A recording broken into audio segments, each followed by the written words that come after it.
할렐루야. 오늘 12월 30일 수요일 날짜입니다. 오늘 본문 말씀은 베드로후서 3장 1절에서 9절 말씀 보도록 하겠습니다. 사랑하는 자들아, 내가 이제 이 둘째 편지를 너희에게 쓰노니 이 두 편지로 너희의 신실한 마음을 일깨워 생각나게 하여 곧 거룩한 선지자들이 예언한 말씀과 주 되신 구주께서 너희의 사도들로 말미암아 명하신 것을 기억하게 하려 하노라. 먼저 이것을 알지니 말세에 조롱하는 자들이 와서 자기의 정욕을 따라 행하며 조롱하여 이르되 주께서 강림하신다는 약속이 어디 있느냐.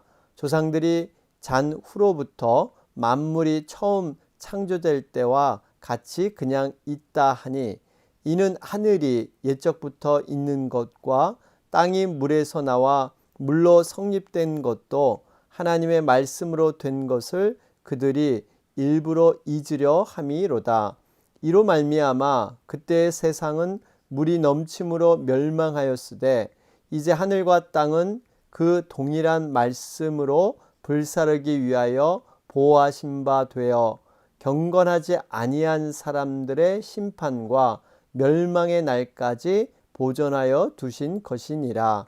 사랑하는 자들아, 주께는 하루가 1000년 같고 1000년이 하루 같다는 이 한 가지를 잊지 말라. 주의 약속은 어떤 이들이 더디다고 생각하는 것 같이 더딘 것이 아니라 오직 주께서는 너희를 대하여 오래 참으사 아무도 멸망하지 아니하고 다 회개하기에 이르기를 원하시느니라. 아멘. 자, 우리 계속해서 베드로후서 3장 살펴보는 가운데 있습니다. 어제 말씀이었죠. 베드로후서 2장 12절에서 22절의 내용은요, 주의 재림에 대한 거짓 교사들, 정말 우리가 어떻게 분별해서 거짓 교사들의 진정한 모습은 무엇인가, 그들의 진면목에 대해서 여러 가지 말씀을 통해서 살펴보았습니다.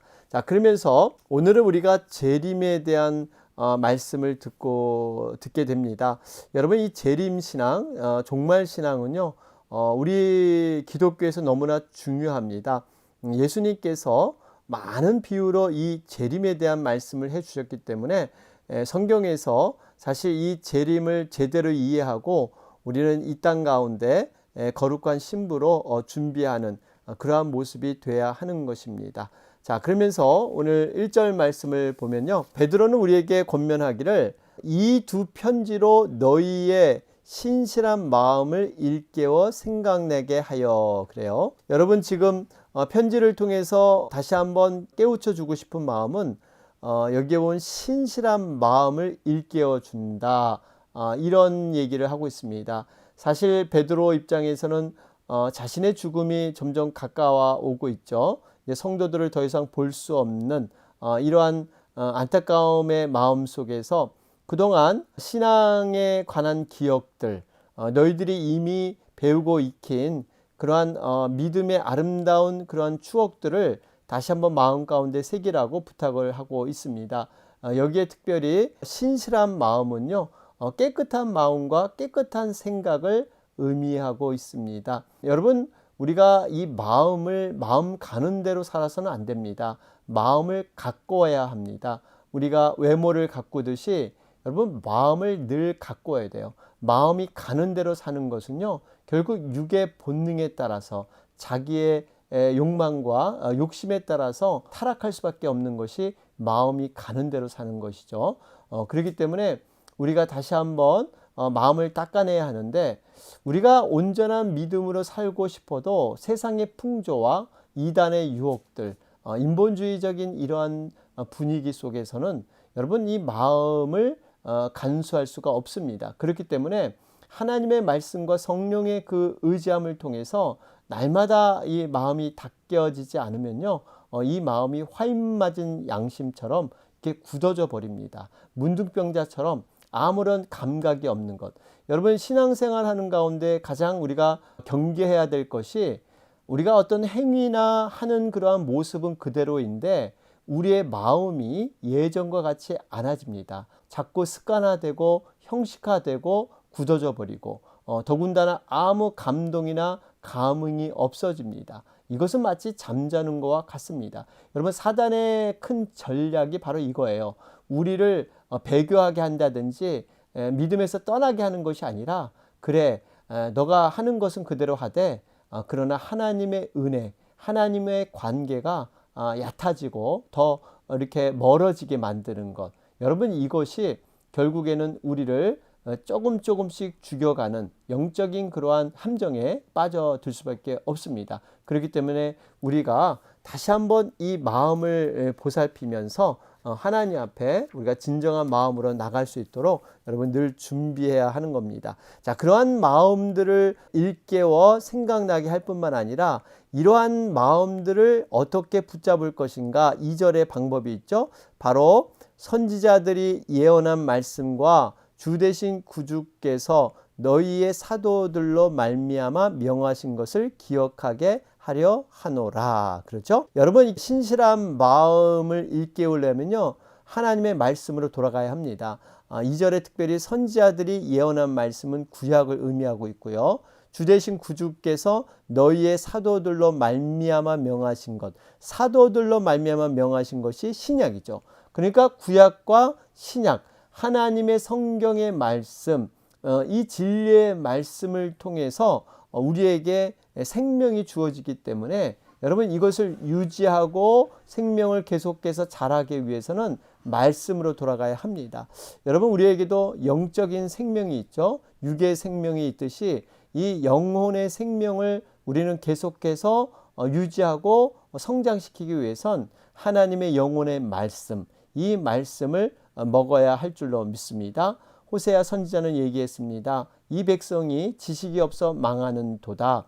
여러분, 이 지식은 무슨 지식입니까? 하나님의 말씀을 늘 마음 중심에 두지 않고 기억하지 않았기 때문에 결국 넘어지게 되는 거죠. 물론 이것은 기억이라는 것은 단순히 머릿속의 기억이 아니라 체험을 하는 겁니다. 하나님의 말씀으로 완전히 삶에 그런 연관된 그런 체험, 이것이 우리에게 있어야 된다 말씀하고 있죠. 자, 그러면서 3절에 먼저 이것을 알지니 말세에 조롱하는 자들이 와서 자기의 정욕을 따라 행하며 조롱하여.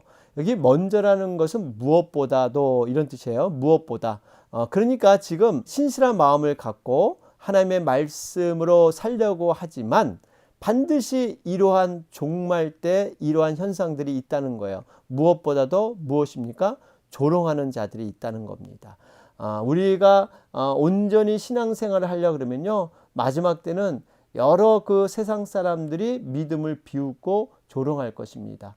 여러분, 노아 시대를 떠올리면요, 노아에게 하나님의 음성을 들려주셨잖아요. 그래서 임박한 심판을 많은 사람이 얘기를 했지만 사람들은 먹고 마시며 장가가고 시집가기에 바빴습니다.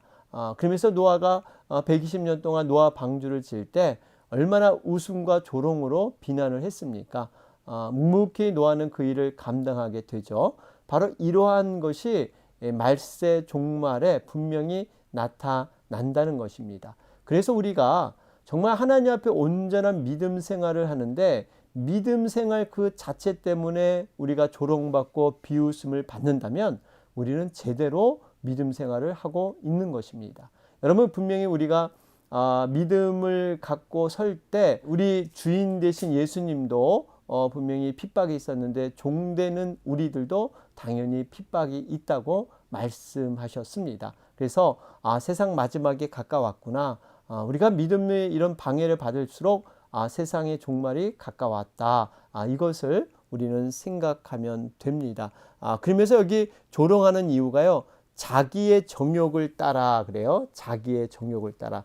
여러분, 이것은 하나님의 뜻과는 정반대되는 것이죠. 자기의 중심으로 욕망을 따라 하나님을 조롱할 것이다 말씀하고 있습니다. 그러면서 그들이 조롱하는 내용이 무엇입니까? 4절에 보니까 이르되 주께서 강림하신다는 약속이 어디 있느냐. 여러분, 지금 이들은 이 강림, 예수님의 재림에 대해서 비웃고 있습니다. 그러면서 과거에 하나도 변하지 않은 것을 근거로 들고 있죠. 그래서 조상들이 잔으로부터 만물이 처음 창조될 때와 같이 그냥 있다 하니, 바로 이 말씀이에요. 과거로부터 지금까지 아무것도 변한 게 없는데 어디 재림이 오겠느냐? 예수님은 절대 다시 올 그런 이유가 없다 하면서 재림 신앙을 갖는 사람에게 비웃음과 조롱을 한 것이죠. 여러분, 분명하게 예수님께서는 초림 때 구원을 위해서 이 땅에 오셨지만 반드시 이 세상의 심판을 위해서 재림하실 줄로 믿습니다. 여러분, 참고적으로 가나의 혼인잔치 언약이라는 그러한 영화가 있는데요.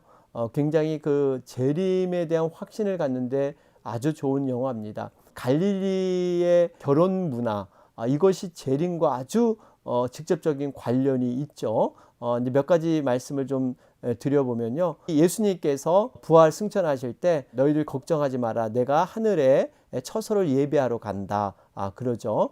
여러분, 이 처소, 지을 집, 우리가 살 집을 예배하러 간다.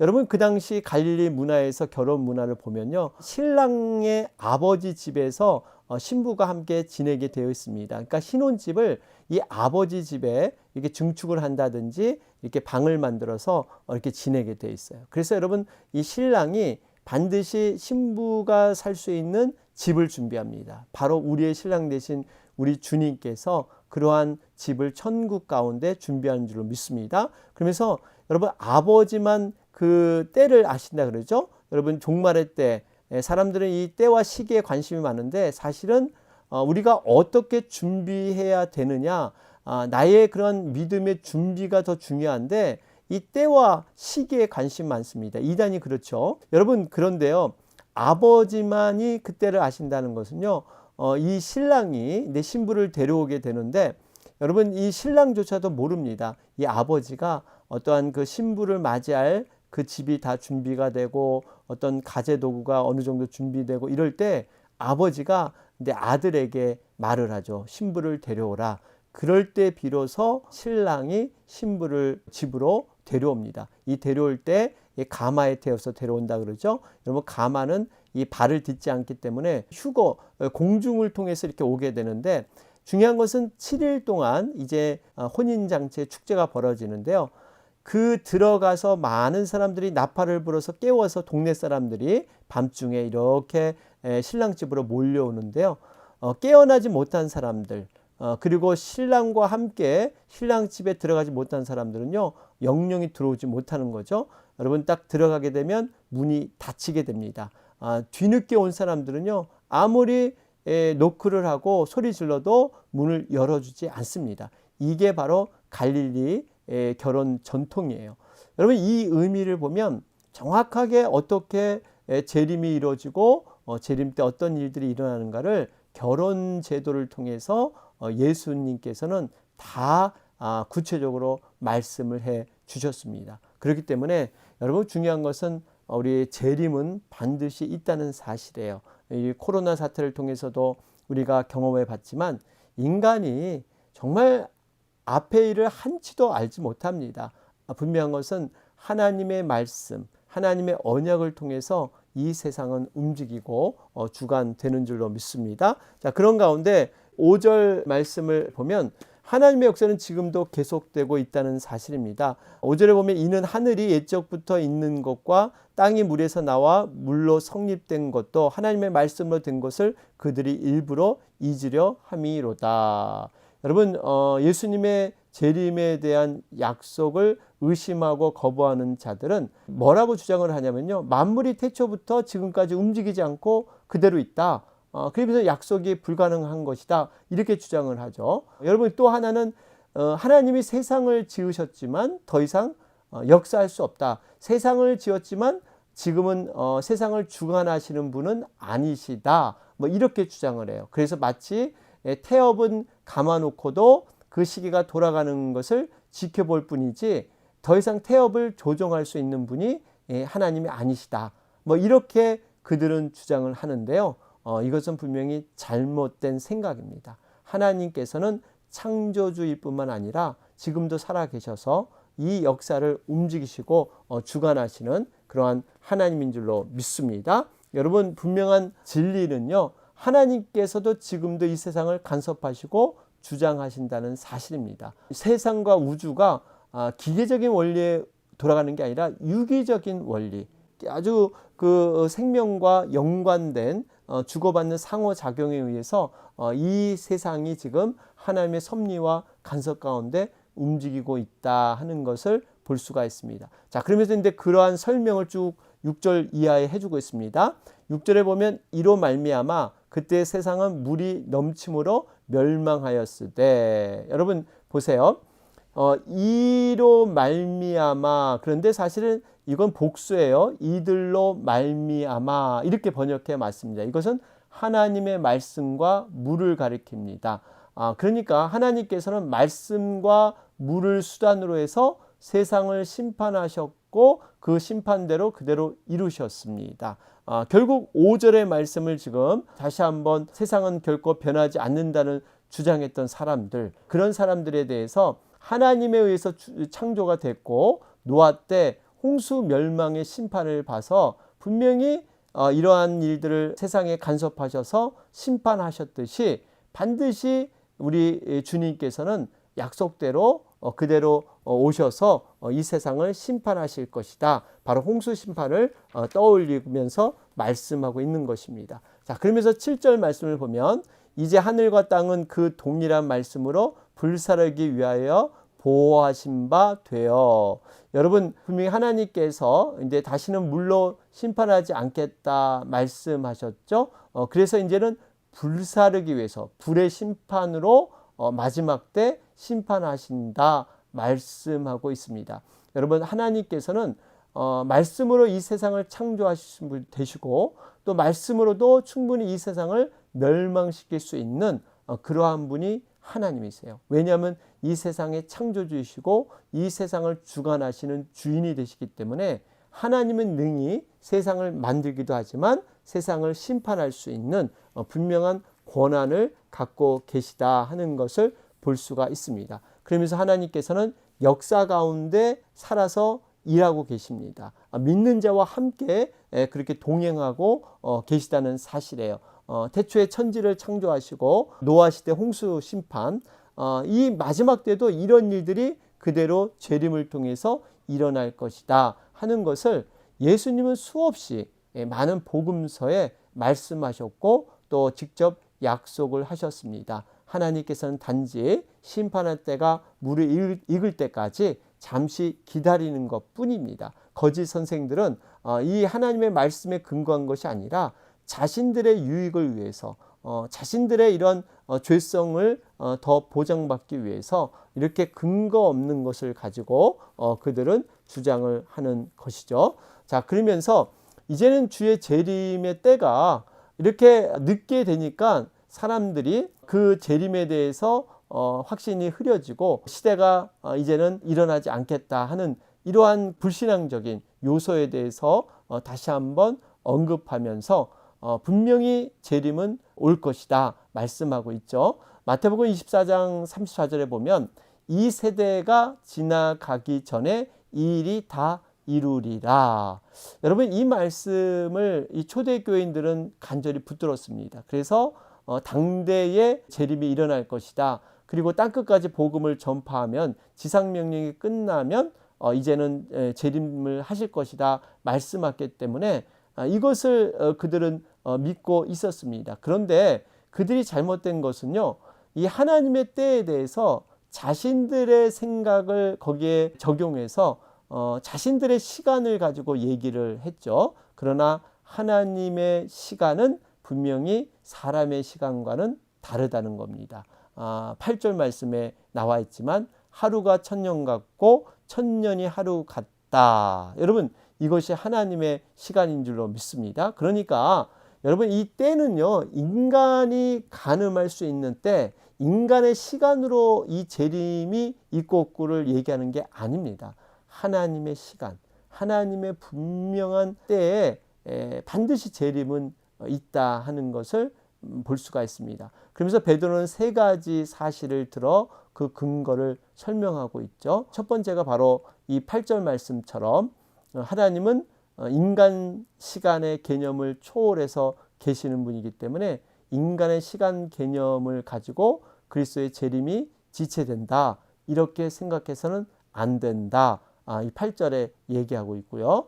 또 9절에 보면 왜 이렇게 재림이 더딘 것처럼 늦어진 것처럼 여겨지느냐. 9절에 보면 주의 약속은 어떤 이들이 더디다고 생각하는 것 같이 더딘 것이 아니라 오직 주께서는 너희를 대하여 오래 참으사 아무도 멸망하지 아니하고 다 회개하기에 이르기를 원하시느니라. 바로 이유입니다. 그러니까 하나님은 누구도 멸망받기를 원하지 않고 한 사람이라도 구원받기를 원하십니다. 더 구원받기를 원하시는데 회개하기 위해서 그 시간을 하나님은 기다려주고 있다라는 사실이죠. 그러면서 이제 내일 살펴볼 10절 말씀을 보면 여기에 주의 날이 도둑같이 오리니 재림의 날은요 도적같이 임한다는 거예요. 그래서 여러분 갈릴리 결혼의 문화를 보면 이 밤중에 신랑이 찾아오죠. 그래서 신부는 늘 드레스를 입고 신랑이 올 것을 준비하기 위해서 항상 낮이나 밤이나 옷을 준비하고 신랑이 부르면 바로 뛰쳐나갈 수 있도록 등불과 기름을 준비하고 있다고 하죠. 여러분 분명하게 준비를 통해서 하나님께서 신랑 되시는 예수님께서 하나님 아버지 집으로 우리를 데려가는 것. 여러분 이것이 예수님의 재림 가운데 반드시 일어난다 하는 것을 볼 수가 있습니다. 여러분 그렇기 때문에 우리가 재림에 대해서 자꾸 왜 늦어질까, 언제 올까 이렇게 생각할 때요. 우리 자신을 돌아봐야 합니다. 여기 보면은 왜 오래 참으셨는가, 내 자신 또 믿지 않은 영혼들이 회개하고 돌아오기를 참고 기다리시는 이것이 하나님의 큰 계획과 섭리 안에서 지금 이루어지고 있다. 우리는 정말 주님의 재림이 오기 전에 내 마음을 정결한 신부로서 언제 오실지 모릅니다. 그렇기 때문에 오로지 하나님 아버지만 아시죠. 그래서 우리는 깨어 기도하면서 준비해야 합니다. 오늘 말씀 정리해 보면 재림이 더딘 것이 하나님의 사랑입니다. 여러분 재림 우리 정말 이 신앙을 굳게 가져야 합니다. 그래야만 이 땅에서 우리에게 좋아 보이는 것들, 우리의 마음을 유혹하는 것들을 끊을 수가 있습니다. 분명히 우리는 죽음을 맞이할 것입니다. 죽을 준비를 잘하는 자가 진정한 신앙인이 될 수가 있습니다. 우리는 살려는 준비보다는 죽을 준비를 잘하는 것, 이것이 현명하고 지혜로운 삶의 방법입니다. 하늘에 소망을 두고 사는 삶들이 성도들의 삶이죠. 하나님 앞에 어떻게 평가를 받을 것인가, 우리는 하나님 앞에 어떤 모습으로 불림받을 것인가 늘 기억하면서 현실을 살아가는 것, 여러분 이것이 진정한 크리스찬의 모습이 되어야 합니다. 오늘 말씀 기억하면서 다시 한번 재림의 신앙으로 거듭나시는 여러분과 제가 되시기를 바랍니다. 오늘 수요일 날짜입니다. 이 땅의 모든 교회와 또 선교사님, 선교지를 위해서 함께 기도해 주시기 바랍니다. 또 2020년이 이제 얼마 남지 않은 시간입니다.